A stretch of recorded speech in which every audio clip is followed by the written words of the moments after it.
Rádio Bandeirantes. Fechada com você, fechada com a verdade. 10h59, as informações sobre a mensalidade escolar. Você pode ligar para cá depois e comentar como você faz sacrifício para pagar a escola dos seus filhos, né? Não é fácil, principalmente para quem tem mais de um filho, às vezes 3, 4. É muito difícil.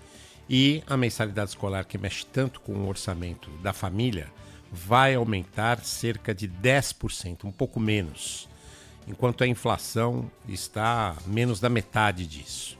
Ou seja, no ano que vem, a mensalidade vai pesar ainda mais em todo o orçamento da sua família. Para falar sobre esse assunto, a gente está em contato com a Patrícia Dias, que é assessora técnica do Procon de São Paulo. Patrícia, bom dia. Como é que as pessoas fazem, a classe média faz para lidar com isso? O que vocês sugerem? Marco, bom dia. A orientação da Fundação Procon é sempre procurar o estabelecimento de ensino e ter as informações se o percentual, que é a média 10% daquela determinada escola será até esse valor, e se há possibilidade de negociar dentro até da sua fala, considerando o número de alunos que são matriculados. Às vezes uma família tem 2, 3 filhos, tem escola que abre algumas negociações permitindo bolsa, desconto de valores.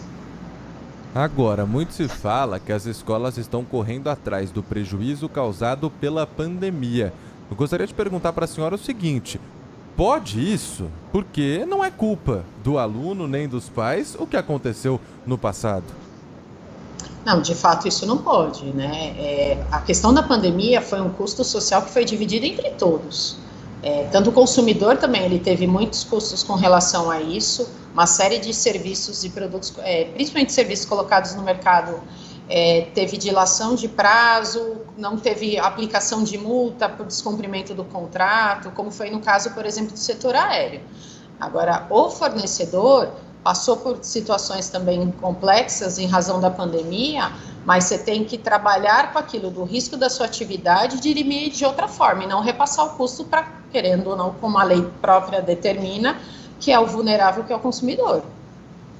E faz sentido esse cálculo que leva a mensalidade do ano que vem a estar cerca de 10% mais cara? O que acontece é o seguinte: nós temos uma lei federal, que é a 9.870 de 99, ela não estabelece um percentual máximo que tem que ter uma correção, mas ela estabelece uma informação que é muito importante, que a variação de custo, a título de pessoal e de custeio do estabelecimento escolar, ele tem que ser discriminado numa planilha, justamente para justificar qual o percentual que vai ser acrescido na mensalidade. Até porque é importante relembrar que essa lei, quando ela foi editada, era um período em que as mensalidades elas eram corrigidas em prazos menores que 12 meses. Ela veio justamente para sanar essa situação e trouxe essa questão da planilha, né? Agora, o estabelecimento escolar tem que justificar nessa planilha quais que são esses custos que justificam a margem do seu acréscimo na mensalidade do próximo ano. O pai de aluno, então, pode ter acesso a essa planilha? Ele deve. A escola, duas informações importantes. Primeiro, que o Código Defesa do Consumidor sempre estabelece a obrigação de toda a informação sobre o serviço colocado no mercado. E uma delas é com relação ao preço. E essa própria lei federal coloca que essa planilha tem que ser divulgada com antecedência para os pais, com pelo menos 45 dias antes, para ele conseguir fazer a sua organização, a avaliação, negociar com a escola e, se for o caso, inclusive pedir transferência, reorganizar dentro do seu orçamento doméstico. Ele não pode ser surpreendido com o aumento, até para ele ter uma margem para negociar e adotar outras medidas que forem cabíveis. Então, e aí eu queria perguntar para a senhora sobre o passado, porque 9,5% é a perspectiva de aumento agora, mas tudo bem, é mais do que o dobro do que a prévia da inflação. Não é a média mesmo? Por ano não sobe mais ou menos 10%, apesar de ser absurdo? O que você colocou é verdade, é uma média entre os estabelecimentos escolares cobrarem até 10%. Tem estabelecimentos que ele consegue diluir e trabalhar de outra forma para não repassar esses custos no aumento da mensalidade, mas a média no mercado é até 10%. Quais as dicas para o pai, para a mãe que está querendo renegociar com a escola? A senhora já disse que uma das opções é tentar. Agora, existe um segredinho, um poder de barganha que talvez as famílias tenham quando chegar lá bater na porta da escola? É importante que os pais, dentro da negociação do estabelecimento, né, de ensino, conversar, porque o aluno ele já está acostumado com aquele local, com o sistema de ensino.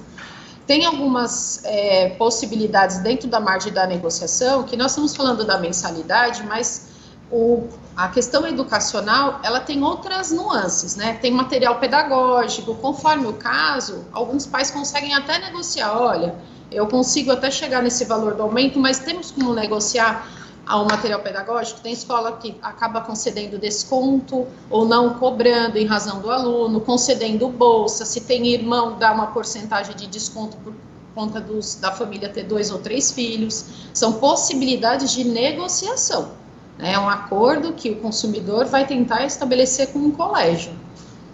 Mensalidades que subam mais do que 10% podem ser consideradas abusivas ou vai depender exatamente dessa planilha?